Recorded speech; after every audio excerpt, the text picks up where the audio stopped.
Okay, the Commission on Equitable Housing and Development meeting is now commenced. It is June 2nd at 4 p.m.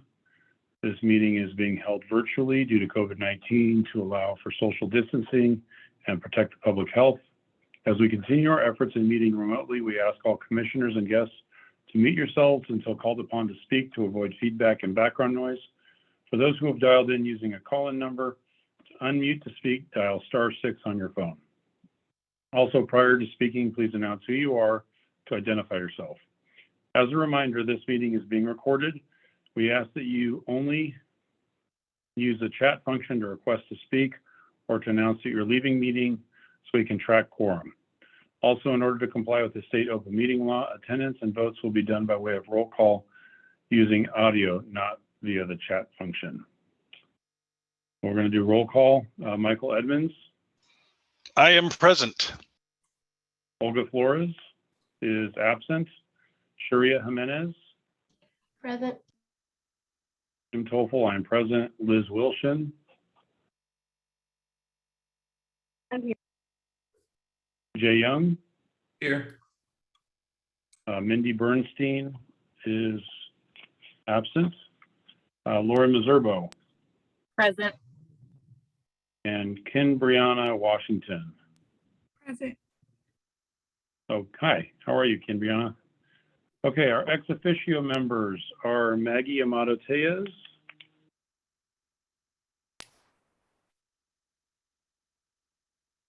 Is Maggie's not here, okay. Wendy Asher. Present, and I'm going to be leaving at 5, just so you know that. Okay, thanks, Wendy. Mhm. Marianne, I believe, is absent. I think she's on vacation this week. Mark Clark. Yo.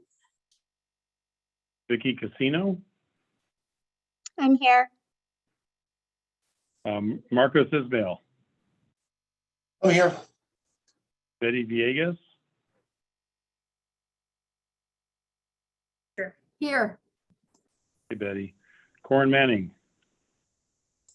Present. And Liz Morales. I am here. Okay. So a second agenda item is to review the adoption of the May 5th meeting minutes. Those minutes were not posted onto our website. So we're going to have to postpone that agenda item to next month. Our third agenda item is the call to audience. This is a time when any member of the public may address the Commission on Equitable Housing and Development. Due to time constraints, the total time allocated for this is 15 minutes. Individuals are allowed 3 minutes each. Due to open meeting law, Commission members cannot discuss topics that are not on the agenda. Items brought up by the public may be considered as an agenda item for future meetings. Is there anyone who'd like to speak? Joe. Thanks, Joe Adino, Barrio Central resident, Barrio Neighborhood Coalition, treasurer and board of Historic 4th Avenue Coalition. I was just talking with somebody the other day kind of about the history of this commission. And I remembered that it was 3 years ago this month, June of 2019, that the mayor and council asked the city manager for an anti-displacement task force. And of course that evolved to become the Commission on Equitable Housing and Development. I hope everybody can reflect on what's happened over the last 3 years and what this group is doing and whether we think we're making progress. And I know that a couple of our subcommittees didn't even have a chance to meet this month. So I hope there is kind of reflection on that and recommitment to the great task that is in front of us with regards to housing in Tucson. Thank you very much. Thank you, Joe. Anyone else would like to speak?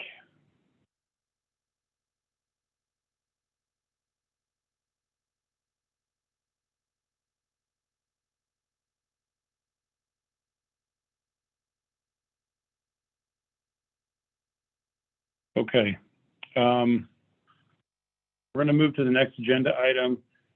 Without I don't know, I don't think we need to put this to vote, but I guess without objection, I would like to make 2 agenda item changes. The first is we'd like to move Laurice Walker, who's with the City of Tucson Equity Office, to agenda item number 4. And then agenda item number 4 will become agenda item number 5. And then Liz has a conflict at 6 o'clock, so she asked if we could have the HCD updates occur before the subcommittee updates. So does anyone object to making those couple of changes to the agenda?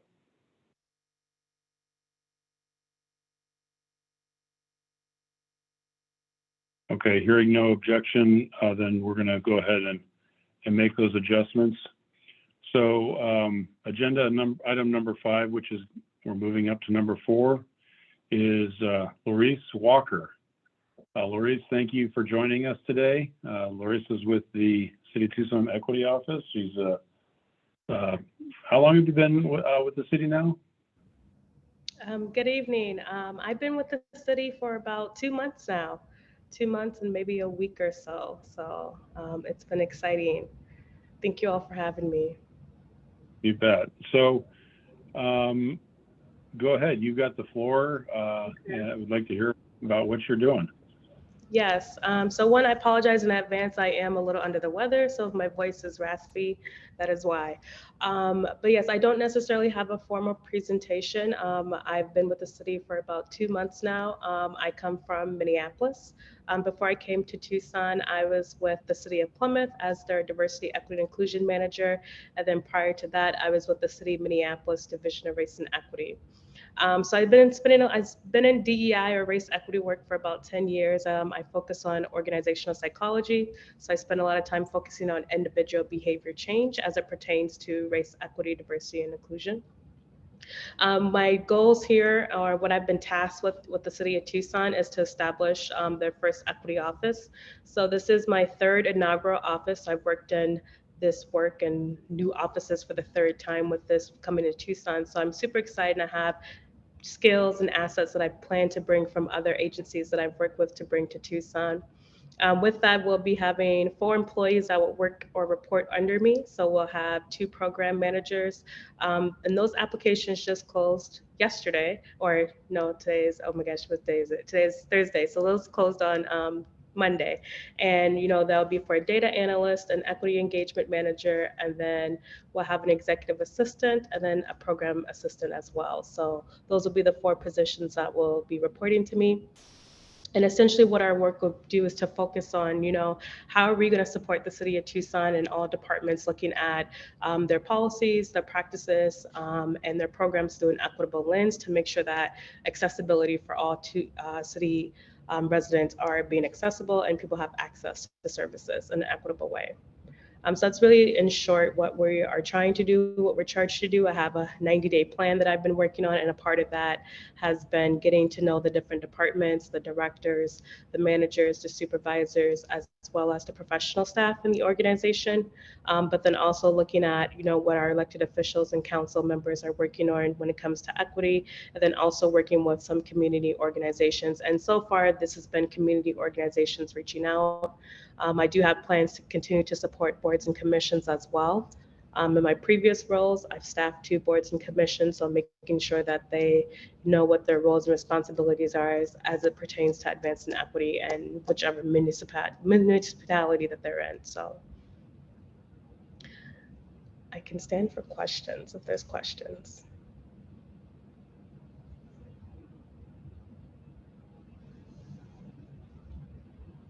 Does anybody have a question for Laurice? Liz. Hi, thank you so much, Laurice, for telling us about this. So I'm curious, are you going to be looking at programs within the city? And I know you said that you're looking at, or you're currently working on a 90-day plan. So do you have any sort of priorities regarding which programs you're going to apply that equity lens to? So at this moment, we don't necessarily have any priorities because again, I'm still getting that bandwidth of like what has already happened in the city. And what I'm trying to do right now is shift the organization into thinking that the organization has been doing equity work in some capacity.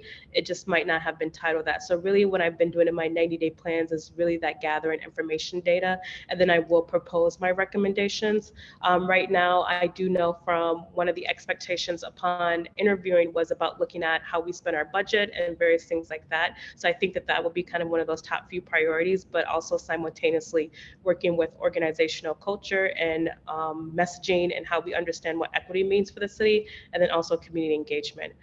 But with this being a very new office, we're definitely open to ideas, open on to what our expectations are. So if there's anything that you know of or the community or other folks know what's a priority, making sure that that's given to us will be helpful.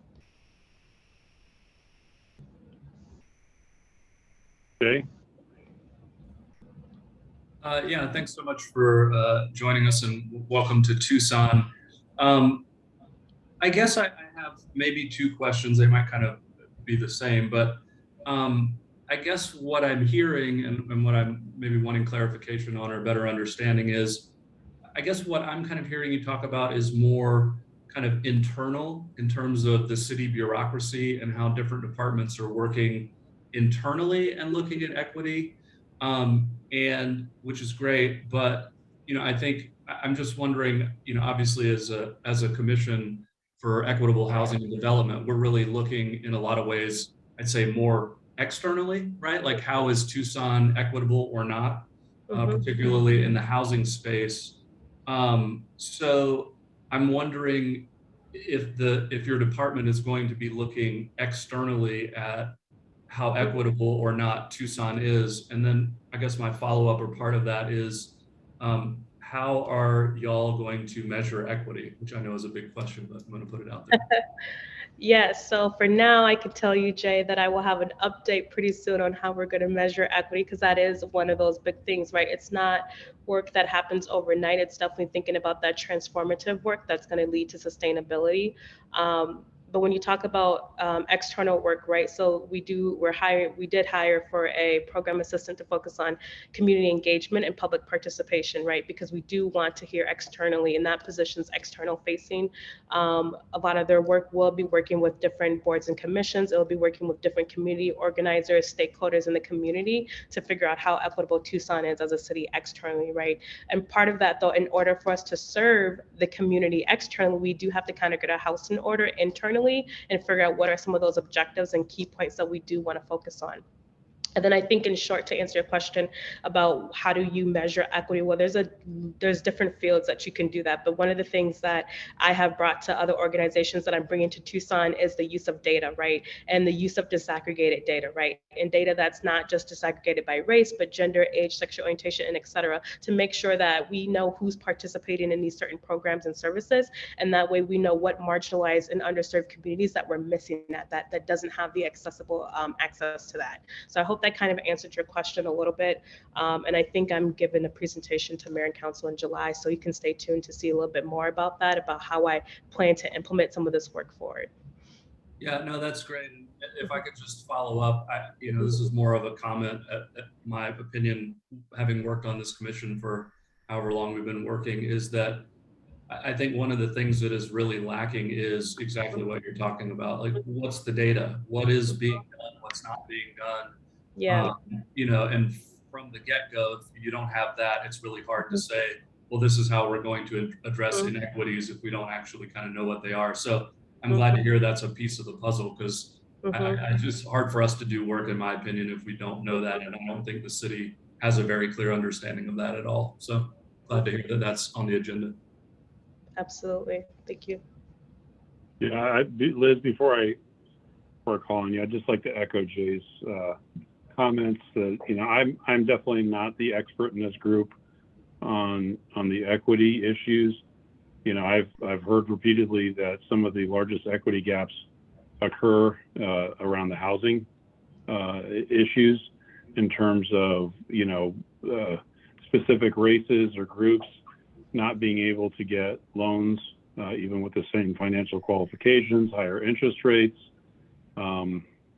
things like that. And it would be really nice to see the data if there was a way to better quantify what that is and how that impacts our community, so that we can better figure out how to address it. Absolutely. So, okay, Liz. Yes, so I just want to first thank Laurice. Her impact is already being felt in the city, and as she is building the foundation, one of the things she's already been meeting with all the directors, including myself and our team at HCD. One of the things we've talked about is, we want to be one of the first in line to really look at the work that we're doing and how if our impact is reaching all people. And so I've offered ourselves up, especially around our funding to our nonprofits, the persons we're serving through our housing programs. We want to make sure we're looking at ourselves as objectively on this topic and righting any wrongs that we have. The other part of that, as an example, we're going through the budget process, and there's a very significant survey about asking questions about our budget and how it, again, around the topic of equity, diversity, and inclusion. So I haven't tackled that survey yet, Laurice, but it's an important exercise, and hopefully we learn something in the process of doing that. So I just wanted to share I think one of the things we know is how we spend our money and who has access to that money says as much about our organization as anything. So I appreciate the work that Laurice is doing already on that effort. So just wanted to share that. And again, thank you for joining us today. And this, I'm sure, won't be the only time we bring Laurice here to talk to us. Thank you. And Laurice, if there's opportunities as you start to vet things out in the future, if you before you want to run things through mayor and council, if you want to, especially if it's related to equity in the housing field, if you want to run them by us, please feel free to use us as a sounding board, and we'd be happy to play that role for you. Absolutely. Any other questions or comments?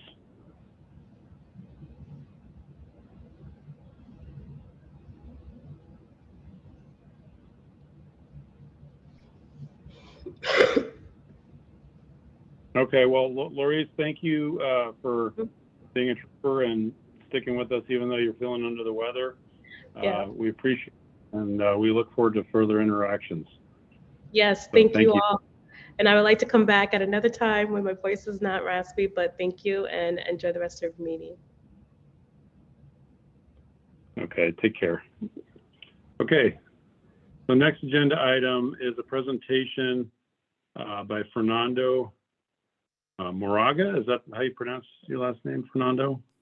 Yes, it is. Fernando is going to talk about the housing support vouchers and Section 8 and what's being done to better support the landlords. So you have the floor, Fernando. Thank you for being here. Thank you for having me here. Rachel's going to assist me out here because my computer's not working well with the presentation. So she's going to do this for me. Basically, what we're going to talk about today is the Housing Choice Voucher Program's landlord outreach. We've been trying to work on different items that we can help with reaching out to our landlords to assist them in many different ways that we can. Part of our agenda on our next slide is the items that we've targeted would be education, briefings, the website, marketing ideas, and then property visits is what we've kind of been focusing on for the last couple of months. We can go to the next slide, please, Rachel. We're targeting education for the HVC landlords. As businesses are slowly returning to normal, we're finding that many of the landlords are either new to the business or new to accepting the HVC program. As a landlord supervisor, a lot of the feedback that we're getting is that more education is needed to help with learning the program, helping out with some of the clients and the issues that they're having at their properties. And so the landlord team was created so that way we can be that support to those landlords. As a one-time call person that they can contact, a lot of the communication in the past has been that we have no one to call, or we call this person or email this person and no one is returning back. Now they have one person, which is me and my team, that they can reach out to and that we can help them in any way that we can. On our next slide, some of our issues that we're looking at is other trainings being on fair housing, property management 101, legal issues with the attorneys and with Landlord Tenant Act, maintenance issues consisting with local contractors to help out with furthering education on the property level. We are also working on providing a handbook for resource material for the landlords that we can hand out to them when we are meeting with them, giving them a wealth of information on how to proceed on certain things. A lot of calls that I get throughout the day is, how do I do this? I'm not sure how to handle this because they're an HVC client. What is the process for this? And I think people tend to think because they're on a subsidy program that they needed to be treated a little bit different. The other issue is on some of the landlords are completely new, that they're not aware of the legalities of certain things that they may or may be doing or what they're wanting to do. So as that being that I was a landlord for 20 years myself, I have some of that knowledge that I can help reach out to them and help move them along so that way they can proceed further and get a better understanding of what we're doing. So we want to provide some of these trainings to help them out as well, so that they know that they're not out there alone. And we know it can be kind of stressful sometimes, but we are here to help them and work with them. One of the ways that we've decided to do that on our next slide is part of the education piece is we totally revamped our landlord briefings. We have landlord briefings twice a month, every other Wednesday, that we get together and we bring as many landlords as we can, and we try to get it more interactive. The previous way of doing this in the past was more of a lecture type thing, and we wanted to get the landlords more involved so that we can teach them and show them why we have these practices and why they're useful and how they help. So we wanted it to be more, have them more participating and getting them involved when it comes to understanding the contracts, the inspections parts, the utility calculations. Examples of that being that we have pictures of a set of properties where we've been out to inspections and we take pictures of these items that are supposedly ready for a person to move in when they're actually not. So we set these pictures out, let the landlords look at them. We have a proper discussion. Other managers kind of talk about what their company policies are to prevent some of these things from happening. And it helps them to understand what they need to do to have their unit ready for inspection when our inspectors come out there. Another issue has been the pre-calculating worksheet to determine if potential tenants are eligible for the unit. A lot of times they don't know. And so their first is, we'll call Section 8 so that Section 8 can tell you. Well, we don't have that information for what they're requiring for their property. So what we do is we have them do it with us in the briefing so that way they can see what their qualifications are, how they are to look at the payment standard and determine if they're even eligible to even be able to live there based on their income or based on their voucher situation.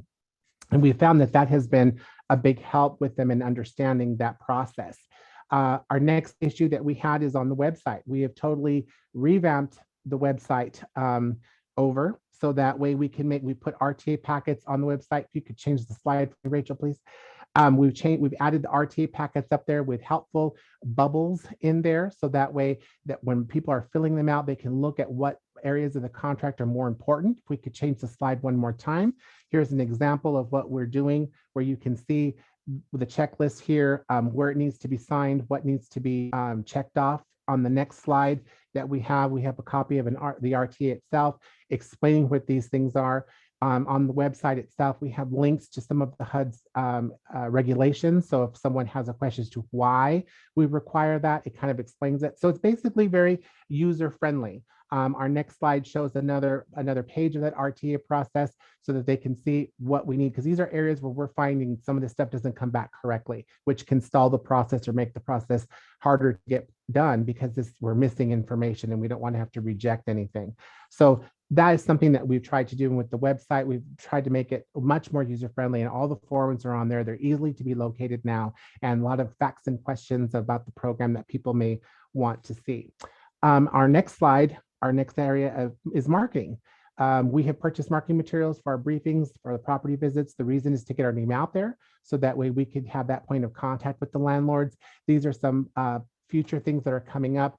The little house with the inspections will be magnets that will be placed on every inspection as the inspectors go out there. That's left with the manager and the property so that if there is an issue, they have the inspections number. They have our landlord support email if they need to send something over. Other items such as the little stress houses or the pads of note paper when we go out to meet with the property, that we have stuff that has our information there so they know who to contact at all times. Next slide, please. Next item is the property visits. We have been going to meet with landlords and creating that personal touch to be able to do many trainings, address issues and concerns. It also gives us a chance to work to meet the office staff that we're working with over the phone and build those relationships and create a better working relationship. When we have gone out there to meet with them, if there's any issues out there, I have my laptop with me. I can fix any issues that are there. Some of the things in just explaining what is going on helps to them if they're missing a payment or why they didn't get paid for something. And we can explain and say, this is what's going on. This is what we're showing, and we show them. And we found that it's worked a lot better, and it's created a better understanding for us when we're dealing with the landlords. And if they're opening up and saying, okay, well, this is what my concern is, and I'm able to address those concerns personally. And they know that we have that personal connection. It's easier as time goes forward, as we having other clients there, that we can work together and make sure that it doesn't become an issue, that we're here to help. We're not here to make things difficult. We're here to get things done. We know there were problems in the past. We've corrected those problems. This is our way of moving forward. And I think it's been very beneficial for that. And that's kind of where we're at right now. We're looking at future areas where we'll be trying to highlight properties that are working with the program, such as a newsletter that we can put out in the lobby so that people can see when they're looking for places to go, what properties are taking the program, what kind of reasons why we're highlighting those properties are some ideas that we have. We're always open to other ideas for anyone that's wishing to make a suggestion on things that would work that they think would help. We're trying just to get out there and just make it easier and just be that friendly group of people that we are to work well with everybody. Does anyone have any questions on anything?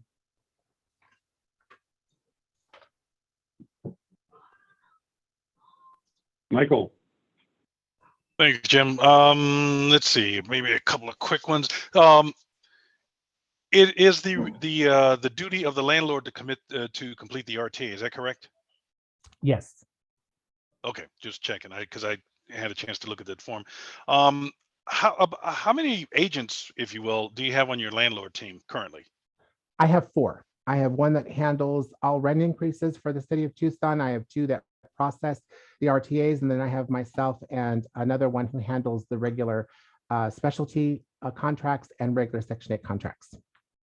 How many are you hoping to have on your entire team in the future?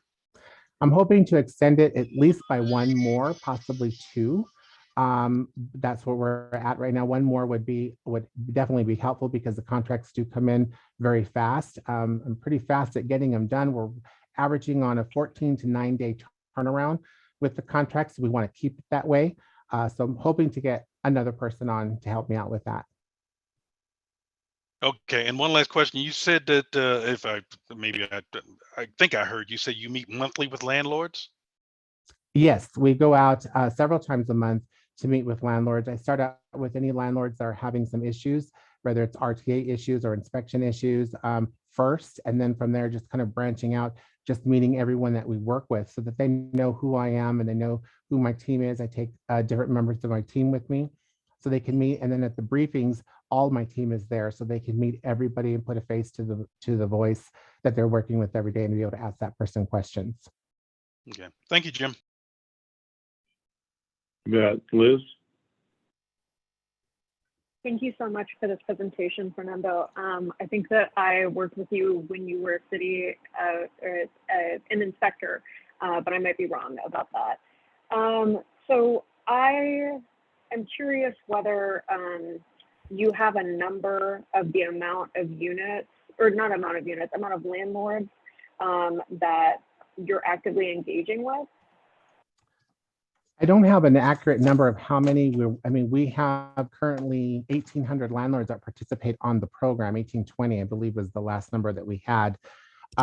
The ones that I deal with primarily are going to be our private landlords, because those are the ones that usually require more help. But we do have the bigger communities that I work with also as well, Notting Hill, Overlook at Pantano, some of our bigger ones that house a lot more of our people. And I work with them regularly as well.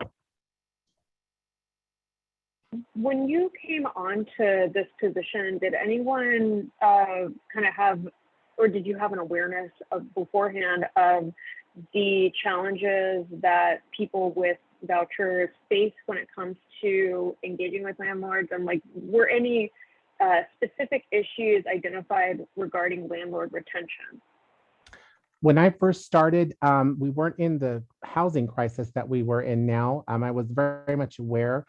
Most of the landlords that are out there have worked with me in some capacity, whether it was as a colleague or I was an area manager or supervisor for that area, that team, or a trainer. So I worked with most of them. So I was aware of what's going on at each property and knowing about the properties. Coming into here, it was different learning to find out what processes we do here to try to speed things up to make it quicker, because at that time things tend to be a little bit slower. And so I knew those challenges. And so I think we've overcome a lot of those where there was no landlord team when we first started. And this has been in the last 2 years, we've made a lot of changes and made a lot of strides with it. And I think it's made a big difference. I just have one more question. You mentioned that landlords have requested some information sessions. Have you scheduled any in the future, or is this something that you're still developing? We're still developing. I'm working with making sure we have the guest speakers and the contractors that are able to come out.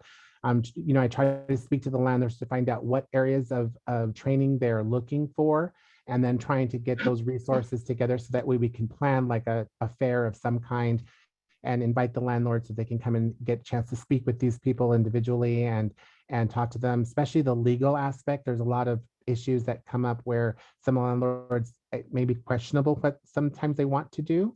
And so I try to advise them, to seek an attorney before they make a decision. And sometimes, they do things that we need to educate them on it. That was not the right way to do it. And so I think having an attorney to speak with, I think will definitely also help. So it's just getting the proper resources in. And so we're developing that at the moment. Thank you so much. You're welcome.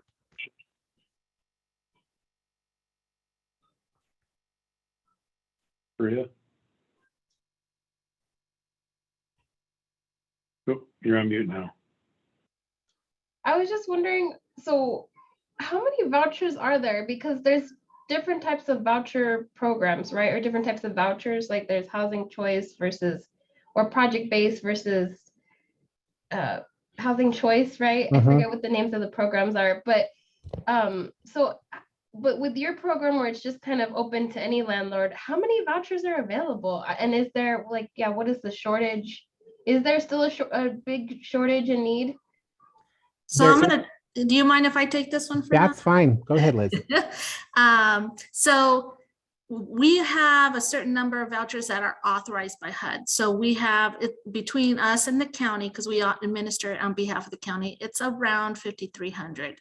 The number of vouchers actually utilized is much lower because of the cost of the voucher on the family. Now we do have multiple programs. So we have our regular HCV, we have a program called Mainstream and non-elderly disabled. Both of those serve those persons who have disabilities. We have the VASH program, which serves veterans. We also have the family unification program for families who are in the DCS system that need housing to be reunited with their kids, and also for aged out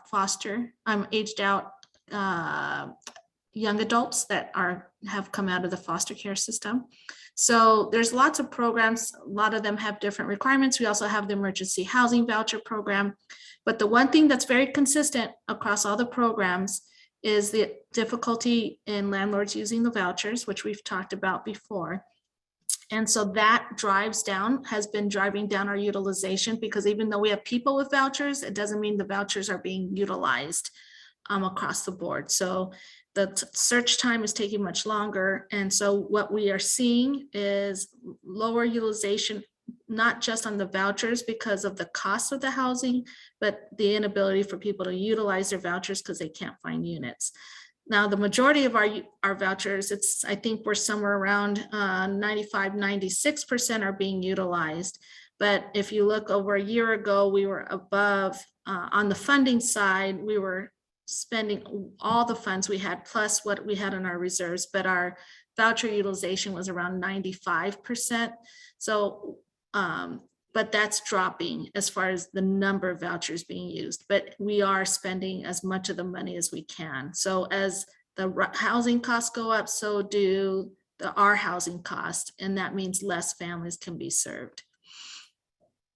So you don't have an exact number as to how, I mean, how does that 95% needed utilization, how does that translate to how many landlords are needed?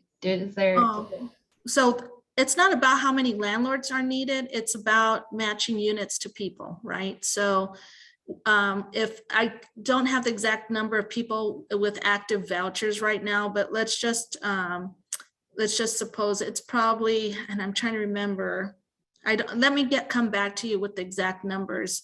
I can share an update with everyone as far as what our numbers are. We just did a report for the Board of Commissioners, which is mayor and council and one resident. We gave them an update, so I can probably pull that report and share that with all of you. But again, we have some landlords who have 40 people in one property, and then we have a lot of one landlords with one participant. So it varies depending on the type of unit, whether or not they're willing to accept. We have some landlords that will say we'll take 6% of our units and use that for Section 8, which is better than a landlord saying they're not working with us, right? So, we're just constantly trying to engage landlords, which I will say Fernando has done an incredible job. We had an incentive program. We did run out of funds. We're still trying to figure out if we can implement another incentive program, but we have to find a funding source for that. But it's the continual engagement to convince landlords who haven't worked with us to work with us or return to work with us. Some of them did in the past and haven't recently. So the other issue is just the rents are above. Many of them are higher than what our payment standards are. So that's the other impact. Even with landlords who are willing to work with us, some of them won't accept a lower rent. Okay, thank you. You answered all my questions. I was going to ask about the incentive program as well. And so, all right, great. Thank you so much. You're welcome.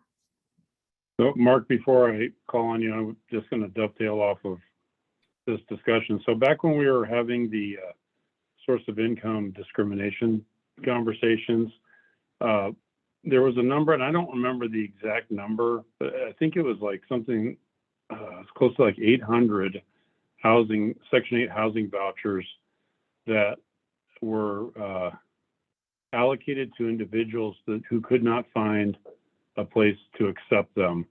And so is that number going up or down? Is it getting better or worse? How's that trending?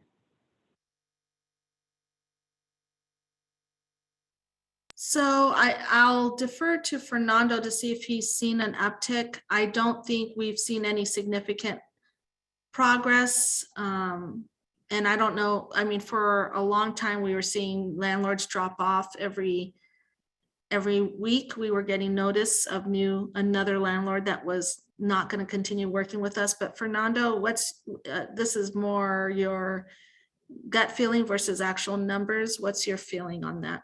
And my feeling, from what I can see and what I've talked to, is that it's getting worse for them. There's a lot of people a lot of managers want to help, and they keep telling me that they want to work with the program, but because the ownership doesn't want to work with the program because they're using it as a flip property, so they feel that it diminishes. They don't want to start accepting it. The ones that do, they've lowered their percentage from 6% to 2% that they're going to work with. So we're running into those kind of issues. So I don't think it's helping because none of them, they want to, it's just that their rents are outpricing what our vouchers we can afford. Yeah. Well, I know it's not much consolation, but I do think you guys are going about this the right way by talking to the landlords and working with them. You know, back when we were having that source of income discrimination conversation, I reached out to several managers to get their thoughts on what the issues were and why, you know, why people were moving away. And the three kind of most common points of feedback I got were the length of time that it takes to get a person approved means that a unit could stay vacant for 30 to 60 days, so they can't collect rent for that period of time. The gap that you talked about between what the market rents are and what the Section 8 vouchers, it was another major issue. And the third was just the timing in terms of how quickly they could receive the rent payments, because a lot of times the rent payments from the voucher program were delayed. And so it sounds like you've done a lot to improve the timing, but I think, continue to try to address those issues and is gonna help get that number down of unused vouchers. Mark, go ahead. Yeah, Chairman, I just want to, I guess, underscore, I don't really have any questions at this point. We certainly at PCOA are hearing regularly from folks whose landlords are declining to renew their contracts or continue to participate. It's a significant, maybe potentially some of the worst experience we've ever had, especially in age-restricted communities where they're just leaving the program. I think it is entirely market driven in terms of the amount of money that the rent structures that they think they're going to be able to get here. So I would agree. I think the city's doing a great job of responding, but I'm more pessimistic than I've ever been about the situation in this community. I've been doing this long enough. When I used to go to meetings around the country with people who would complain about the challenges of the Section 8 program, and I would say, well, we don't have any of those challenges here. And the rent stuff has just really outstripped the ability of the program to fund the vouchers, I think. And like I said, I'm sadly.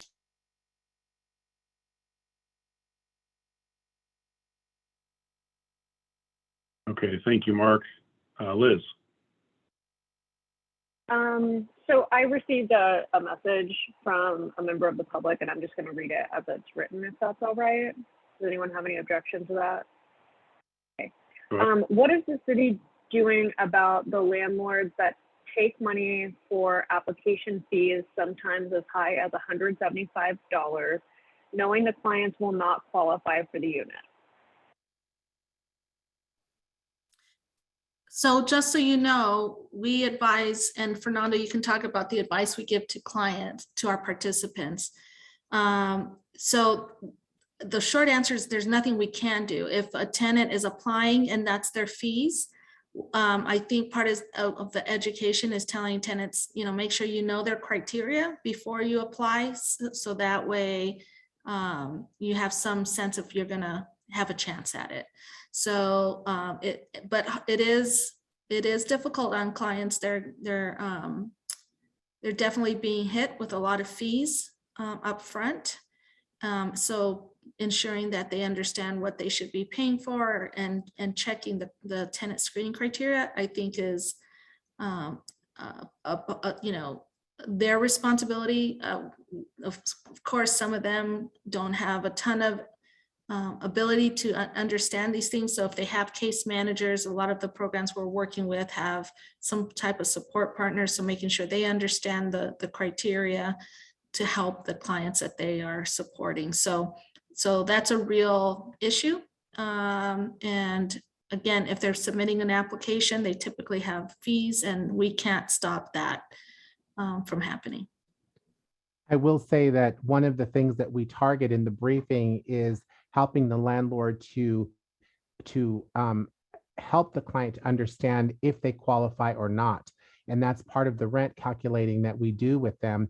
We look at what they're charging for utilities. We have them fill that form out so that they know what they have for each size bedroom, so that when someone comes in, before they fill out any paperwork, they can look at what their voucher is and see what their utilities are costing and saying, okay, when we add our base rent to the utilities, this is how much the rent is going to be. It is way over the voucher. At this point, you would not qualify. Therefore, they would not have to pay for anything. Sometimes we notice, because of the client's background, whether it's a credit or a criminal issue, they're not aware of what's on their background. So they're saying, yes, we meet everything else. They meet the voucher. So they proceed with going with with applying for them. And then during that process, they find out, oh, you've had 4 evictions, or you have a felony, or you have something that the property cannot work with. So by then they've already ran the process. So therefore that becomes non-refundable, and they accept the money, and the person's upset about it because they weren't aware. And I've tried to tell the clients ourselves, you need to make sure that you know what's on your background, you know what's on your credit, because you still have to meet those qualifications with the landlords. Just because you're on a subsidy program does not guarantee the fact that you're going to be accepted someplace. And I've tried to get that through the landlords as well when we're processing, like, make sure before you take their money, you're going through this process first. And that's one of the things that we've been targeting in our briefings and when I go out to the property, so they can understand what that process is. And I think it's helping a little bit, but yeah, that was a problem that we were seeing before that I was trying to nip in the bud. Joe? Yeah, I'm wondering, I know there were some suggestions from CJ Boyd from Ward 3 City Council recently. And I remember one of them was around some kind of maybe legislation that could kind of regulate those application fees that we're talking about. Do we feel that that's something that might be productive and might be helpful in this area? And maybe the CHD could take that on, have a discussion about that, and see if that's something that could be a recommendation for mayor and council at some point?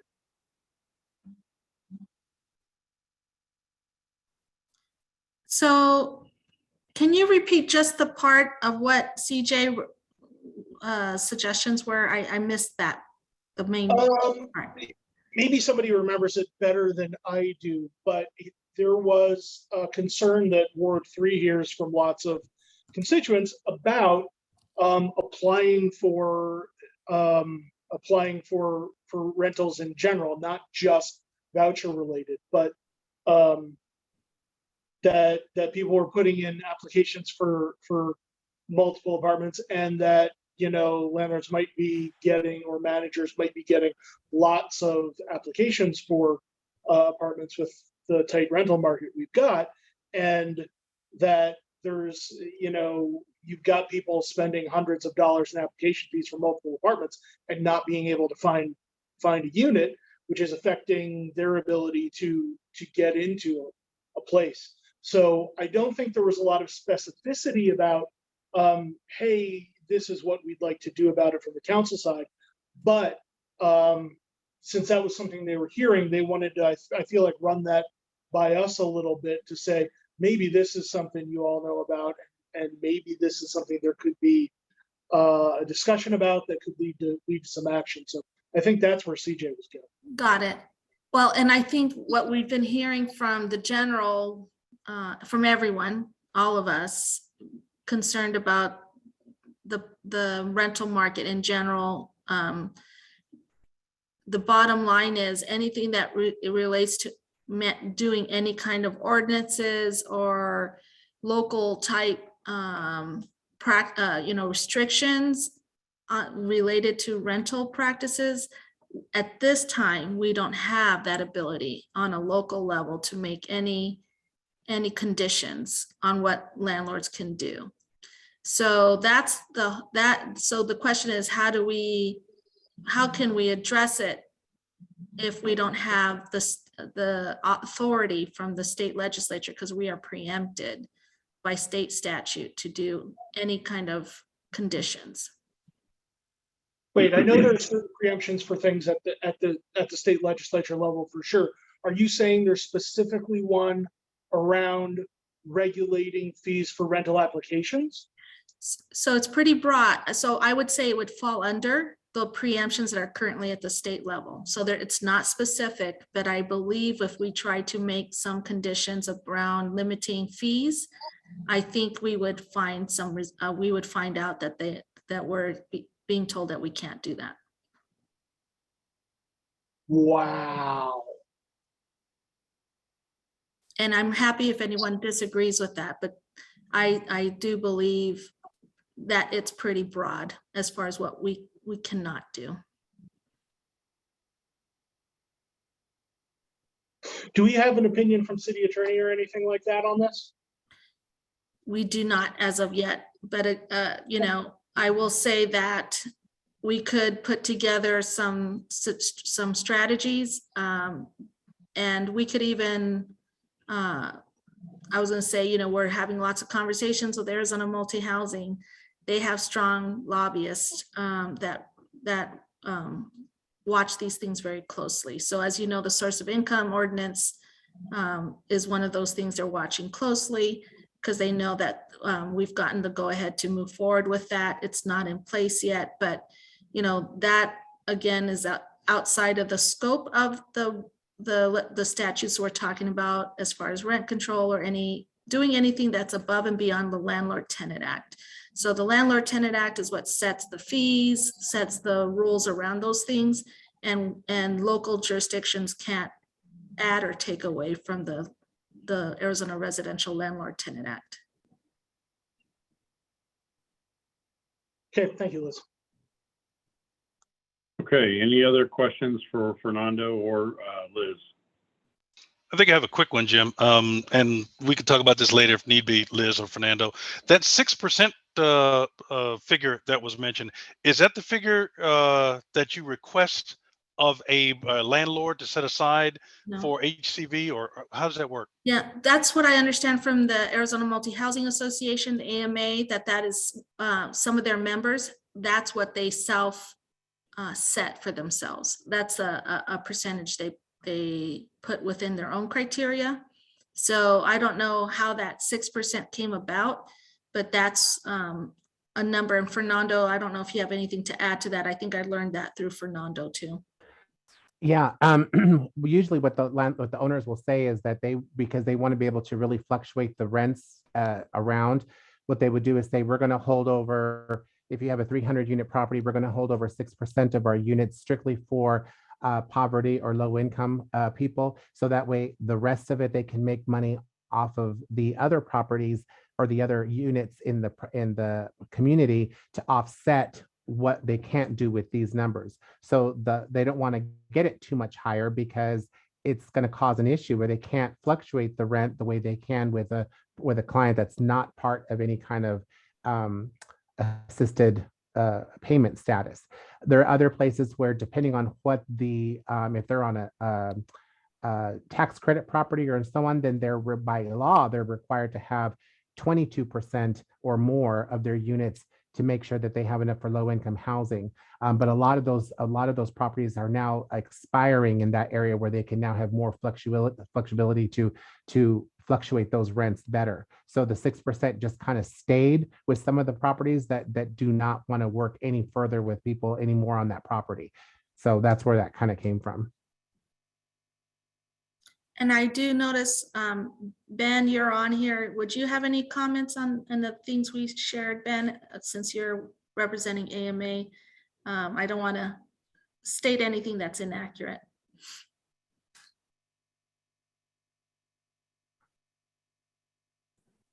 Sorry, it took me a while to get unmuted because I usually don't speak. Thanks, Liz. It really is, you know, it's market driven and it's completely voluntarily right now. And that's why our organization has been working with Liz and her staff to talk to these landlords and get more of them to get engaged in the program, with the idea that a lot of the issues that Jim had mentioned in the past and some of the other, there's a lot of perceptions out there that I'll say are holdovers from the previous administration that are no longer accurate. So we've been working with listener staff, and I'll tell you, I did attend the briefing recently that Fernando put on, and those the pictures of the failed inspections were, I would say they would be comical if they weren't so tragic. So definitely, yeah. So long story short, and answer your question, it is currently all voluntarily, and it's really market driven depending on the size and the ability of each individual property. Great. Thanks, Ben. Again, Ben has been a great partner. He has been coordinating meetings and stuff. And again, I think there is an appetite for properties to work with us. The question is, how do we find some compromise on doing that? But the market is where it's at today, and because of the work Fernando's doing, we're finding some positive, relationship building. But the larger market issues, I think, are what's really impacting us and our ability to fully utilize the vouchers. Okay. Any other questions on this housing voucher discussion before we move to the next item?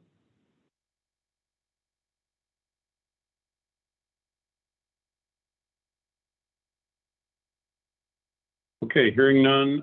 Next agenda item, we're actually going to skip down to agenda item number 8, which is the HCD updates. And I think Liz has some exciting news to share. Yeah. So June 1st, yesterday, Arizona Department of Housing announced their record-breaking tax credit funding, and we had submitted an application for a project called Milagro on Oracle. I think we gave you all an update on what that application was, and it was funded. So we are very, very happy. It wasn't funded through the normal process because the way it was scored and where we laid on the list, we probably would not have been funded had it not been under the category of unique opportunity, which was at the discretion of the director of Arizona Department of Housing to pick a project outside of the normal ranking and selection criteria. So we were very fortunate to have been selected under that category. Sadly, we are the only project. There was 2 projects for Tucson. We were the only ones. Again, because of the scoring and the way it worked out. The other project was La Frontera's Sleepy Hollow. So unfortunately, only 1 project out of Tucson. Again, if they didn't have that category, it would have been a 0 for Tucson. So we're very, very grateful. And now some of the hard work has to happen to make sure it's completed. So there's a lot of things that have to happen between now and the next year. But I want to give a ton of thanks to Ann and Sarah. And we brought on a consultant, David Wool, to put our application together. And there was many people who helped us, many people. And so I just want to say thank you for everyone's support on this. I think this helps show our commitment to trying to do the work that we talked about in the Housing Affordability Strategy Plan for Tucson, that we are going to take aggressive steps with our city-owned parcels to work with our bring on co-developers to help us get more units online. So that's one of our great updates. Any questions on that? I see Jay has his hand up, Jim. Go ahead, Jay. First of all, great work. Congratulations. Nice job. I know that you guys really worked hard to pull that together, really kind of pulled a rabbit out of a hat. So kudos to y'all. I really appreciate that. My question is, do you know why La Frontera's project didn't get funded? Like, what is it about the QAP or, the scoring and whatnot that made it so they didn't get funded? So I'll give you my thoughts, but I think Jim and Sarah, anyone else who wants to jump in, who understands this better. So and I don't remember what month, but they put the self scores out. So for example, we had 175 La Frontera had 175, several projects had 175. There's things called tiebreakers that would help differentiate. So under a tiebreaker, La Frontera would do better than us because they had more units.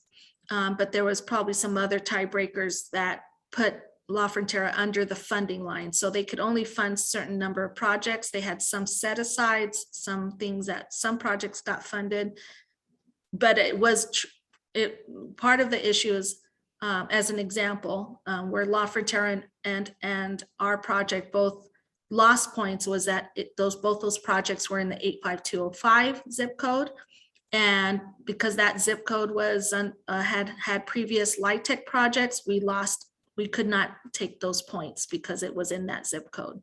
Had it been in another zip code, our projects would have scored better and possibly been funded under that criteria. Jim, would you add anything to that? No, well, I think just in general terms, there were 33 projects submitted for tax credits in the state, which was, I think, a record. It was a lot more than I anticipated because this year they completely revamped the QAP and the scoring criteria for how projects are evaluated. So nobody really knew going in what was going to be a winning project and what wasn't, because there was no baseline established. So I think that in and of itself created a lot of uncertainty.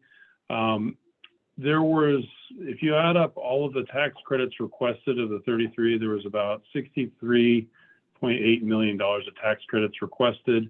The allocation to our state was $29 million. So 16 projects received an award. So almost 50% of the projects received an award statewide. And it's just based off of the scoring. And I agree with Liz that having the 85705 zip code as basically there was a scoring criteria where you get 10 points if you're not in one of the following zip codes. That was listed, and they came up with that because they're trying to get the tax credits kind of spread across the state, where if there's a concentration of projects in one zip code, they want to try to get them out to other zip codes. That was the reason that they put that scoring criteria in place. But when you have something like the city trying to focus on a specific zip code, I'm not sure that makes sense. I did talk to Ruby and some others at ADOH about that. I think we talked about that briefly when Ruby presented 2 months ago, actually, here, about getting that zip code off of that list. And so that should help us going forward. They said they can make minor modifications to the QAP for next year, but they're not going to be making a lot of major ones. So if there's things like that we can do that are going to help, really what we need to be focused, I think, on for next year is getting the number of submittals up. I'd like to see 4 or 5 submittals in Tucson in next year's list. If that happens, then we should receive at least 2, maybe 3 awards. And I did see Ann's here, and since Ann, did you have anything to add to that? No, you all said exactly what I was thinking. So you covered that all. I'm doing a little bit of math to see the percentage of our population and but how many tax credits, what we received in proportion to our population. I was at a training last week about tax credits and some other things, and found out that a lot of states in the country do more of a geographic proportionality. And so that was just something that caught my eye, given the discussion that we keep having on this. The one thing I would add is that we have an opportunity in August to give feedback on the QAP. And what I'd like to do is lead a discussion that the mayor already has a roundtable for us to try to pull our comments together, have a kind of a unified response to the state on those. So that's something I'm gonna see if we can get organized in June or July, so we can get our thoughts together. Go ahead, Jay. I was just going to add, the rest of the tax credits, did they go to Phoenix? Phoenix got a lot. I could just run down the list real quick. So let's see, Maricopa, Surprise got one, Phoenix got 1, 2, 3, 4. Actually, Phoenix got only 4. There were 2 tribal projects. One of them was the Pasco Yaqui, which is here in Pima County. The other one is a Halalupai. There was a lot of rural projects. So rural projects have been very difficult to get awards on. In fact, the last couple of years, there was only 3 rural projects. So we saw a lot more of that this year. Prescott Valley got one, Globe, Page, Miami, Cottonwood. Oh, wait a minute. I think I got that wrong. Bullhead City. Miami did not get an award, but Huachuca City and also got an award. So Phoenix received 1, 2, 3, 4, 5 awards, and Surprise received 1. So what's interesting is like Mesa, Chandler, Glendale, Tempe. None of those cities received awards either this year.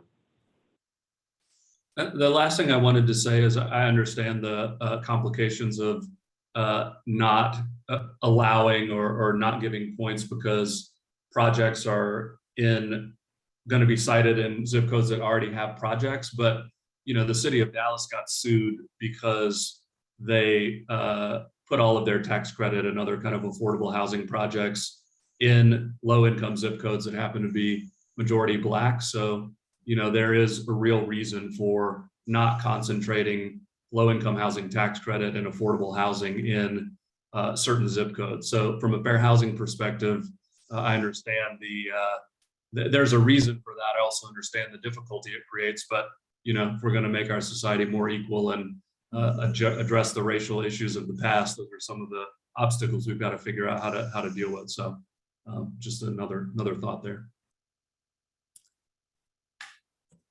Just a few more updates, Jim, if there's no other questions. This coming Tuesday, we have mayor and council.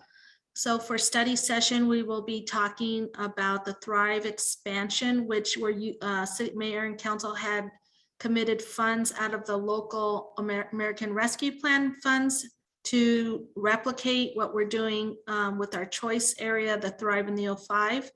And so we're going to be presenting 3 potential areas. We are recommending 1 based on various factors, but I invite all of you to hear that discussion this coming Tuesday. The other item that will be in the regular meeting is our first for-profit developer has submitted an application for impact fee waiver. As you all know, you were very important in helping us get the ordinance changed to expand it from just nonprofit, but to for-profit affordable housing developers. So that is that project will be Newport at the Rodeo. And so that project is slated to go to council for approval of the impact fee waiver. And then finally, I wanted to share, and Shay could probably speak to this better than I, the IDA kicked off the essential workers funding program to expand housing. And so that I'm thinking maybe we want to bring Dre Thompson over to speak to us about that and what other things the IDA is working on. So Shay, I don't know if you would want to add anything to that, since you're on the board. Yeah, that's a really exciting board. We have an all-woman board. It's a bunch of really powerful ladies here in Tucson. So it's been awesome to learn from them. And Dre's been awesome helping us move forward and get some programming started and funded. And so it's been really good. But yeah, we just, that fund is, we do what we do. We're a public finance entity. So we, we issue different types of mortgage certificates and different types of, manage different mortgage programs. One of them is the Pathways to Purchase program. So So we've helped out a ton of first-time homebuyers, and this is just another first-time homebuyer program that's specifically geared towards essential workers. So yeah, it's really exciting. Thank you. And so that's my update, unless there's any other questions, Jim. Thank you. So just to put Corin on the spot here, but there is one other thing I think it'd be good to bring everybody up to speed on, and that is the mayor and council directed development services to look at a parking waiver for affordable housing and EV requirements on different types of projects. So Corin, I don't know if you want to just give a 2-minute update on that. Sure. This went to mayor and council actually last month in April. And there was a public hearing, and at that time they requested some additional outreach and engagement, so that, you know, we made sure that all voices were kind of part of the process, and just to have a little more discussion about how this would work, because there's 2 components of this proposed parking change. One would require EV chargers at new commercial development that includes multifamily, as well as, you know, retail and office uses. The other component is to expand the use of the individual parking plan, which is basically a parking flexibility tool.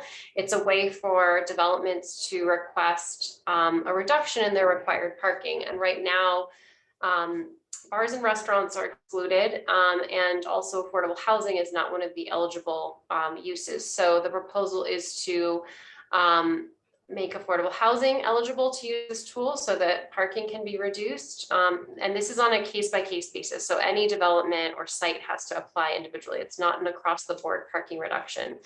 But affordable housing could then apply, and then also it would be expanded to allow bars and restaurants to use this. And that's kind of in response to some of what we saw during COVID, and the use of outdoor seating by restaurants would allow them to convert some of their parking area to outdoor seating.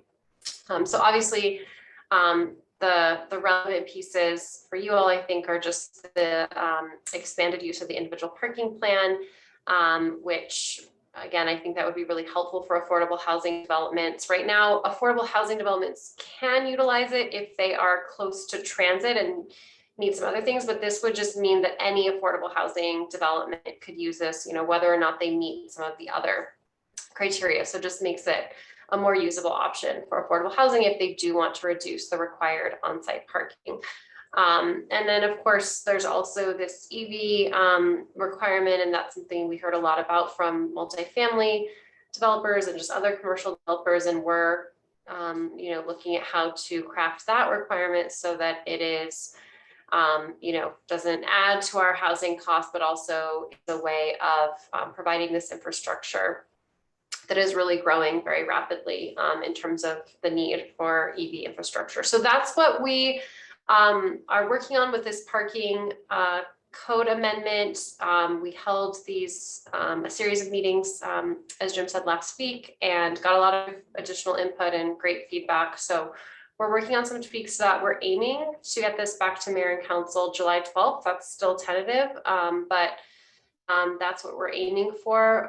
Once that date is set, I will let you all know that that is scheduled for mayor and council agenda, and that would be a public hearing on July 12th. Okay, great, I'm thank happy you. to answer any questions.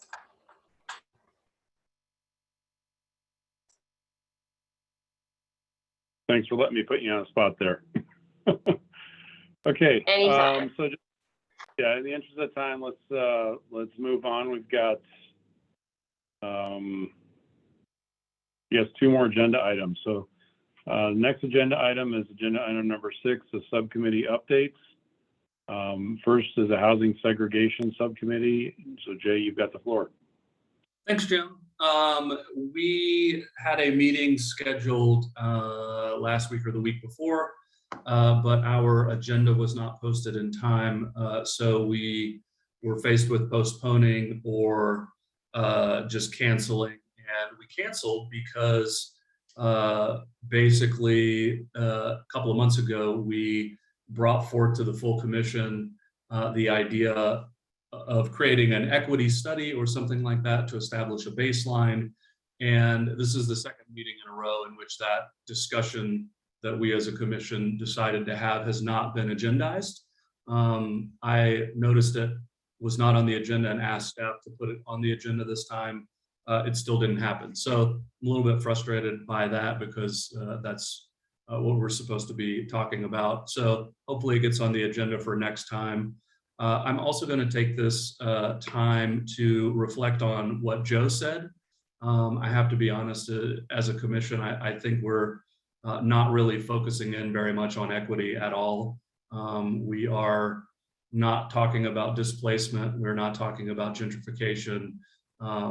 Again, the segregation subcommittee has brought this issue to the table, and it's still, we can't seem to even discuss it as a full commission. So I have to say, I'm still a little bit frustrated. I think that we're spinning our wheels and we're still have not addressed equity outside of really affordable housing, which, don't get me wrong, is super important, but it's only one piece of the equity puzzle. So I really hope that we can get our act together and actually start looking at equity issues. Hopefully the new city department will help to spur that.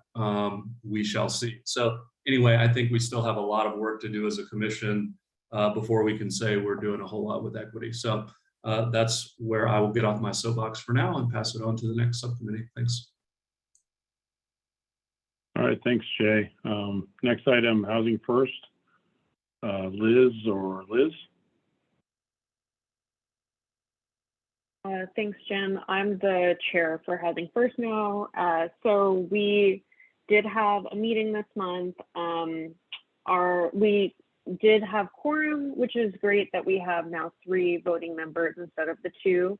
And we basically, I invited a lot of people to come and attend the meeting. We're having some difficulty with people getting back, with having the agenda items in the first place, because we just haven't, we don't have like an established subcommittee in general. At this point, it's like literally Mike, Mindy, and me.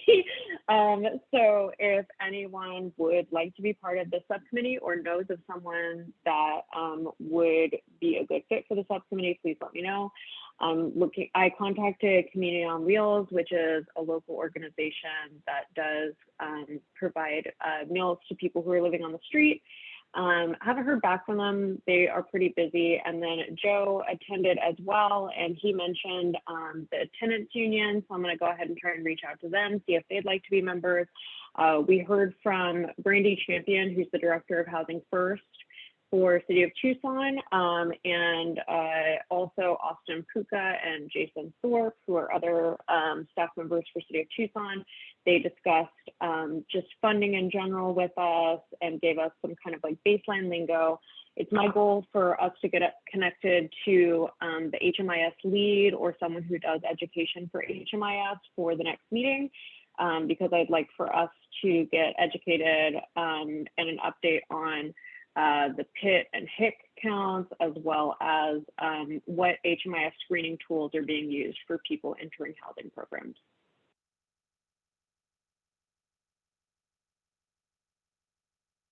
Very good. Any questions for Liz?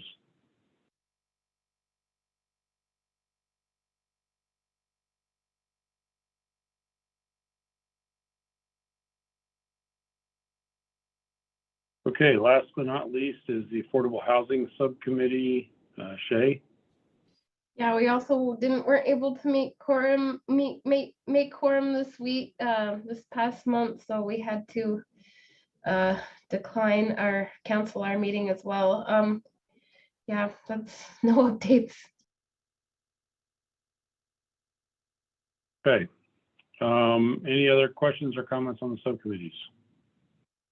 There's one thing that I forgot to mention, which is that I have been in contact with Corin about discussing more sustainable development in Tucson. And she mentioned that that's something that the Affordable Housing Subcommittee is looking at. Is there a potential for us to have a joint meeting of some kind in the future for Corin to be the most efficient that she can? Is that something that's allowed for the subcommittee?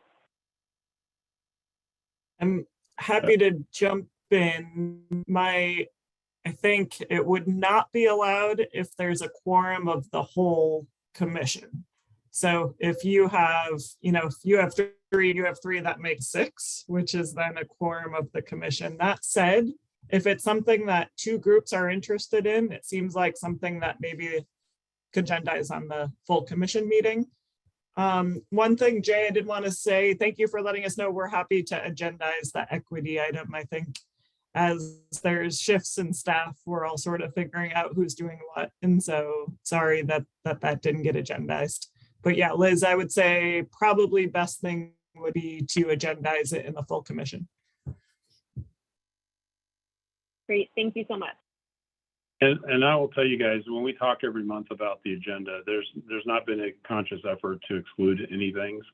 In fact, a lot of times we're, trying to figure out what to add as agenda items. So, some of it lies on my shoulders as well. And, I could use your guys' help in terms of making sure we get those things in there that you want to have discussed. So I'm committed to make that happen as well. Okay. Our next agenda item is the communication of mayor and council. I'm gonna go ahead and share my screen here. I sent each of you an email earlier today with this letter. Can you guys see it?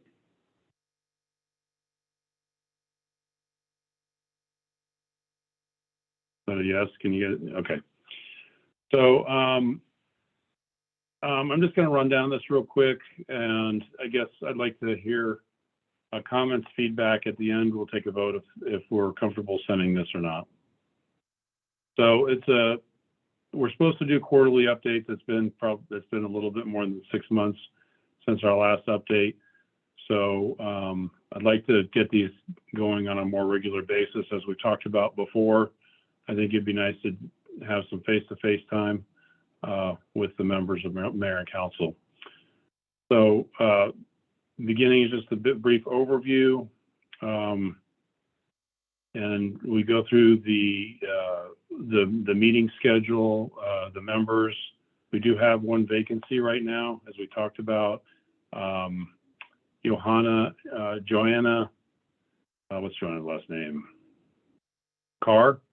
We're hoping she can fill that vacancy. She's on staff for the Arizona Housing Coalition, and she recently moved to Tucson. We have our ex officio members.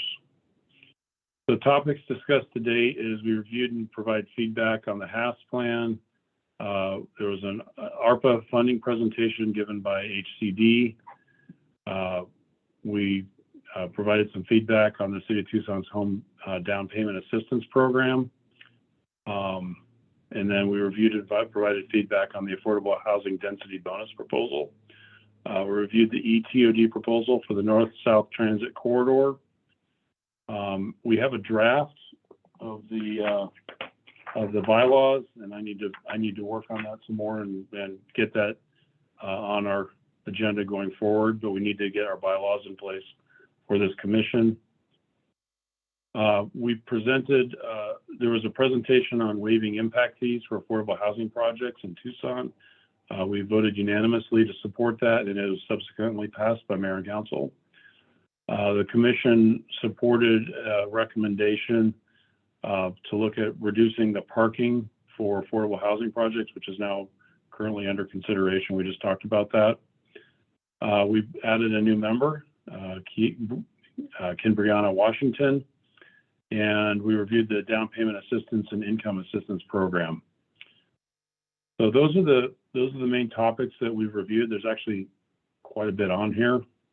Any comments or feedback, things we need to add or change here?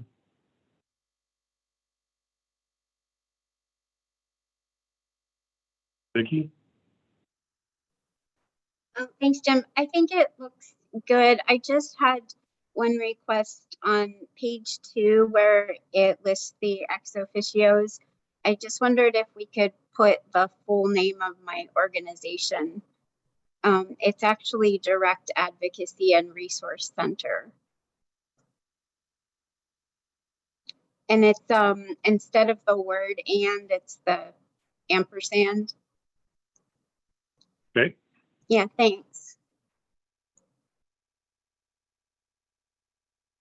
Bet. Any other changes to what we've gone through?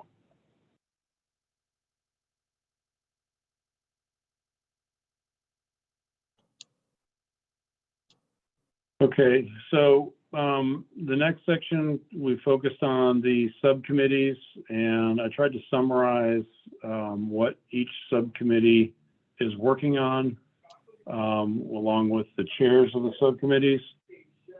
So the first subcommittee was affordable housing. They developed a high-level list of recommendations on actions the city can undertake to incentivize development of additional affordable housing units in Tucson. They're currently paring down the list to items which are easier to implement and will have a larger impact. So Shay, I don't know if you've got any thoughts or changes to that, or additions?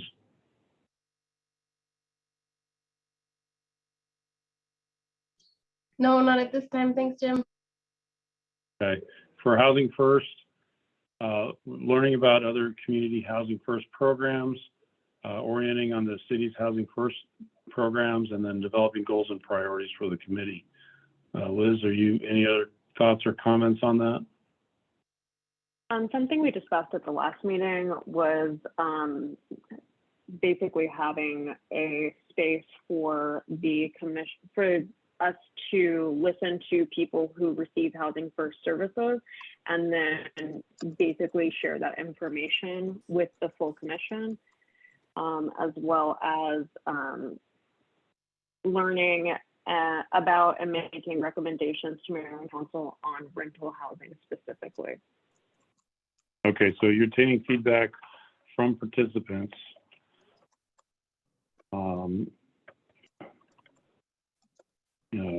In the Housing First programs, and say the rest of that again, please. And then maybe another bullet. Oh, I'm sorry, and sharing it with the full commission. Sharing that feedback with the full commission.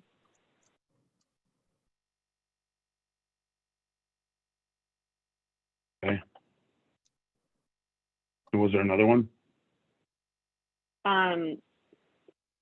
Learning about and making recommendations to the commission on Tucson's rental housing.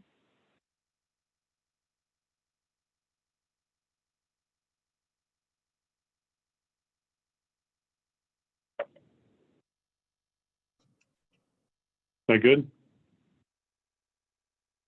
Sure thing. I don't know what orientation on city's Housing First programs is in reference to, so that might be able to just be covered in that first bullet point. Okay.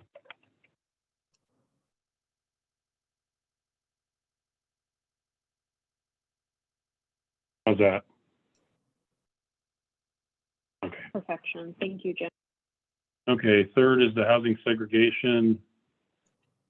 Jay, we went through this before, defining and better understanding housing segregation in Tucson by analyzing analytics and identifying equity issues within our community. You good with this, or any changes here? I would say that there should be another C point, that is that we suggested that a study be created or done to create an understanding of the baseline of housing equity in Tucson, and have brought that to the entire commission for discussion at hopefully the following meeting. Suggested a study on establishing a baseline of housing equity in Tucson. Is that? Yeah, that'll captured? Yeah, that'll work. Okay. Okay. So here's the ask for Mayor and Council. We still have one vacant seat we'd like to have filled. We're recommending Joanna Carr fill that role. And we're hoping it can happen quickly. The other ask is that we would like to transfer some of the individuals who represent our nonprofits and stakeholders who are currently ex officio members and make them full voting members of CEHD. And we talked a little bit about our open meeting laws require quorum, including the subcommittee meetings. And I think having these additional members would help us meet quorum for the subcommittees. So the 5 individuals that we are requesting be moved from ex officio to full voting members are Maggie Amato-Tejas, Wendy Asher, Marianne Bierling, Mark Clark, and Vicky Casino. So any thoughts or questions on these items or changes?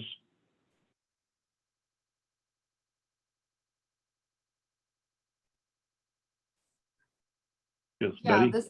this is Betty. Yeah, I don't know who Joanna Carr is. Did we discuss her previously, or do you have a resume for her that we could look at before we all agreed to that? I don't. Liz, do you have? Jim, I believe Joanna is on the Zoom call. If she it might be put on the spot, just an FYI. Hi, yes, hi everyone. Sorry, I'm multitasking and kind of just listening into your meeting. So thank you for having me. But yes, here I am. I'm Joanna Carr. I'm the Research and Policy Director with the Arizona Housing Coalition. So I recently moved to Tucson from Phoenix, and I've been working with the coalition since 2019 now. And I have a background in direct services working for rapid rehousing programs in Maricopa County. So yeah, I'm really interested in getting to know the Tucson landscape, and my background at the coalition is in local level policy. So engaging with local municipalities, cities, towns, and counties around the state towards advancing best practices around ending homelessness and advancing affordable housing. So that's my background. Yeah, Jim and Liz reached out to me about this opportunity, and I'm very excited about it. And just kind of listening to this conversation today, I feel like I can, I guess, bring insight from other areas of the state and some of my work around national best practices too. So anyway, any questions, I'll be happy to answer.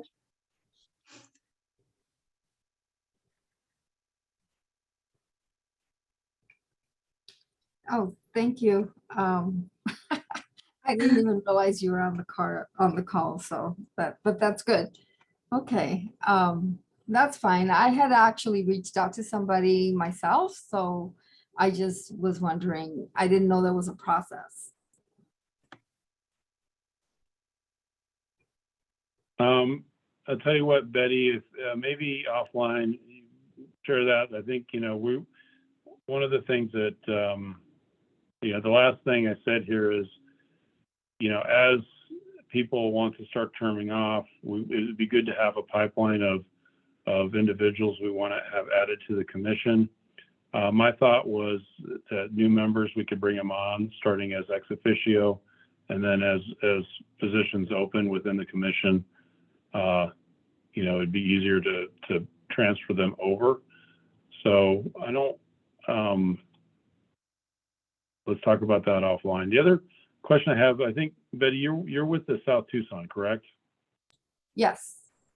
Okay. All right. Yes, I'm the housing director for South Tucson. Right. Okay, I knew that. So any other comments or changes requested on this last section?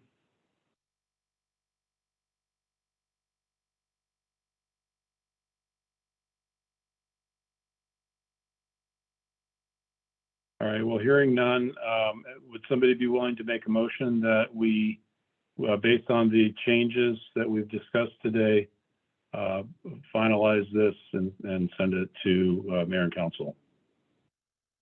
I move to submit the modified on quarterly update to Mayor and Council. Was that Liz Wilson? This is Liz Wilson. Okay, thank you, Liz. Is there a second? This is Lori. I'll second. Thank you, Lori. Any other comments or discussions before we put it to vote?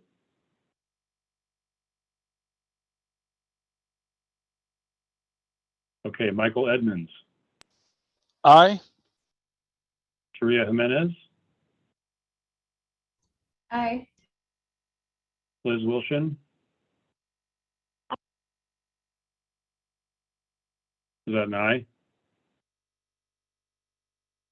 Yes, sorry, aye. Jay Young, Aye. Mindy Bernstein,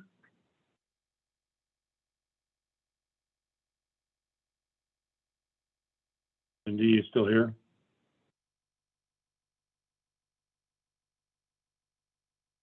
Mindy wasn't here today. Oh, okay, I'm sorry, that's right. Lori Miservo Aye. and Ken Brianna Washington. Aye. Okay, the ayes have it. So thank you, everyone. Okay, next agenda item is to talk about agenda items for future meetings. So I know one agenda item, and that is the housing equity study.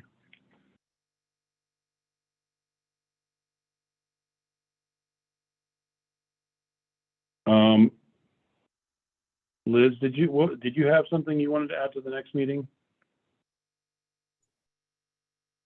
This Liz? Liz Wilson? Yes, Liz Wilson. I thought you said something and I didn't write it down. I know that I think Shay and I have both been in contact with Quorum. I don't know if that's accurate, but I had asked for information about, let me pull that email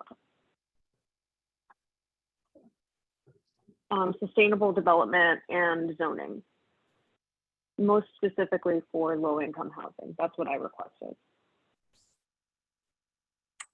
So, yeah, just to add to that, I'm on the Affordable Housing Subcommittee, so that's really been the discussion there. There's been a lot of discussion around zoning and how zoning affects housing cost, affordable housing, as well as just housing supply in general. So there's just been a lot of discussion in the Affordable Housing Subcommittee around zoning. So I thought that it might make sense to have more of a joint conversation, or perhaps since Anne mentioned, the concerns about quorum, maybe Liz, you just want to attend one of the upcoming Affordable Housing Subcommittee meetings where this might be a topic, and bring some of that information back to the Housing First Subcommittee. That might be another option, or this could be a larger discussion at the commission.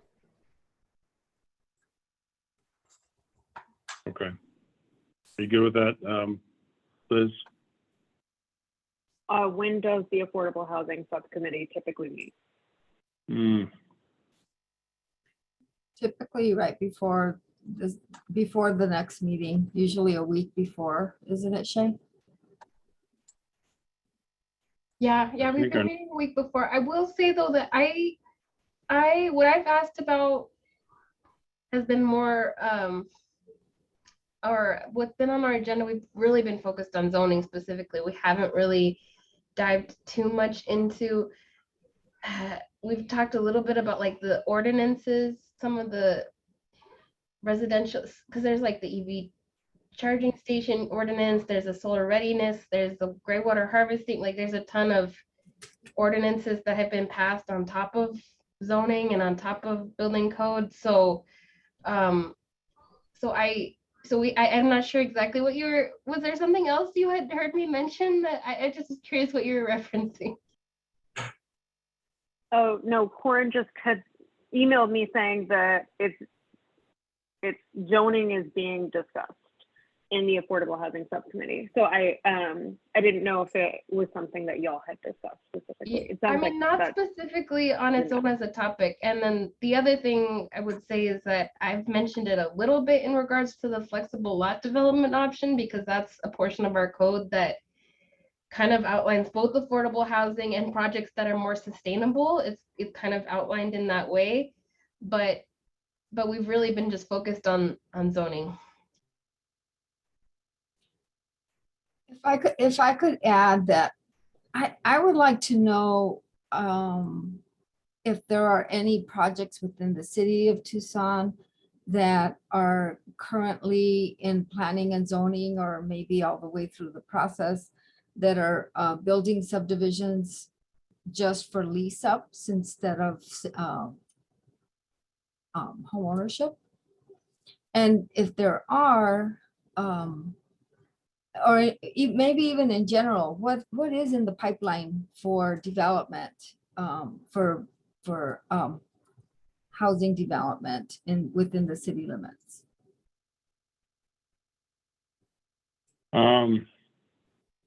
Well, I can, yeah, I don't know if I know everything, but on the multifamily side, I'm aware of probably close to 50 projects, maybe 55 projects in the pipeline in Tucson.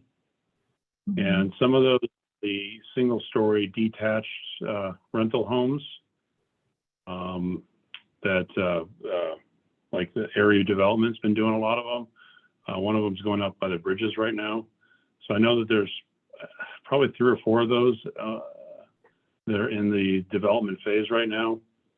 And then on the apartment side, I mean, there's a lot of attention right now nationally on Tucson in terms of getting more apartments here. So I've been getting average 2 to 3 calls a week about new projects. I mean, I would think that the city planning would know what's in their pipeline as well. If we could get an update on that for the next meeting, that would be good. Mostly my concern is the single family residences that are being built for lease only. And if they have to go through a rezoning to do they have to go through a rezoning to do that? If it's for a plat that's single family, maybe it was designated for sale, but now it's been changed to rental or lease. And if they do, what can we do to prevent, or don't want to use the word prevent. This is my issue. When I investigated one development, they said that the conditions for somebody to lease those properties, they would have to earn 3 times the rent. And the lowest rent was $1,900. So somebody would have to make $5,700 a month to be able to lease these houses. And to me, that is an equity issue for one. And the fact that, if there's anything in zoning that could prevent that from happening, or maybe having a percentage of them at least be, at 100% or below of median income, because obviously the majority of those homes are being built for people that don't live here. And so that's leaving a lot of our people out. So just to interject a little, yes, Betty, there's several of these build for rent developments under construction in Tucson. Often they're, casitas is a term we hear a lot because they're often smaller, like townhome style. Some need rezoning, some might not. So there have been a couple of rezonings to allow build to rent development. One thing about zoning is it is neutral on, ownership and the type of structure, whether it's for home ownership or rental. So that's an area that can be hard to regulate through zoning. There's, maybe other ways to approach some of those issues. but zoning is meant to be kind of neutral on that aspect. But we could definitely kind of do an update on sort of what's in our pipeline in terms of permitting and how many, multifamily developments we're seeing and where we're at with some of our larger, subdivisions that are getting built out around Tucson. That may take a little more time for us to put that material together. So if not the next meeting, definitely we could do that maybe later on, perhaps the August meeting. We could do a larger update on just sort of what we see in the development pipeline and some of the trends we're seeing around multifamily as well as single family and some of these new areas like build to rent. Thank you, Corin. Before Liz, Sarah, you had your hand up a second ago. Are you good? I put in the chat when the Affordable Housing Subcommittee meets. It's typically every third Wednesday of the month, but sometimes it's switched around, but that's typically when we meet. Thank you. Liz? Yeah, so I have a personal appointment that date that's pretty long, and so I don't think I'll be able to attend the next Affordable Housing Subcommittee meeting. So if Joe or Mike want to attend, or if Corin would like to go to the Housing First Subcommittee meeting, then we will be meeting. We meet the last Wednesday of every month. So I just wanted to put that up. Okay. All right, good. So one other question I have for the group is I was thinking it would be nice if we could start having these meetings in person. I feel like, I think that they're good the way we've got it, but there are sometimes unspoken communications that go missed when you're on a video chat like this. And so I've talked with HCD staff. They have a training room on the HCD campus, which is it's near downtown. It's just a little bit northwest of downtown, like within a mile of downtown. And we could continue to have it virtually and meet in person if you guys would like. But I'd just like to throw it out to the group and get everyone's thoughts if that's a good idea or if we want to keep it the way it is. Vicki? I personally still need the virtual option. I am not ready to meet with people in person. My work is still not open because we work with individuals with compromised immune systems as well as some of my staff. And I am a caregiver to somebody with a compromised immune system. So I would appreciate, I know that virtual is more difficult and I would love to do in person at some point, but I personally am not ready to do that. Okay, Mark? Oh, you're on mute. I spent about an hour and a half talking about this just before I got in this meeting in PCOA. We're also, the numbers are not going in the right direction in terms of spread right now. So there were changes in dashboards, and if you actually look at indicators, using the old standard, the prior 2-year standards, we'd be in substantial spread at this point. I have done more in-person stuff. I really like in-person stuff. I think some of us have been in a county meeting, which was over at the Sentinel building, which may be what the city staff is talking about. I didn't find that hybrid to work very well there. So I'm not sure where it's a good time to be going in that direction yet. Okay, Liz? Yeah, just on the same page as both Mark and Vicki. I was just exposed to 7 people who tested positive for COVID this weekend alone. And I'm testing regularly, but I mean, that's the most people I've been exposed to this entire pandemic, even when I was working in direct services. And if we were to meet in person, like I would also want to be virtual, but even if I wanted to show up, I would wear a mask. And I don't know how much nonverbal communication you're going to get from me wearing a mask. Okay. All right. So it sounds like the consensus of everybody has spoken is that we want to keep it the way it is. And I'm okay with that. I just wanted to throw it out. So, okay, any other final comments or thoughts before we adjourn?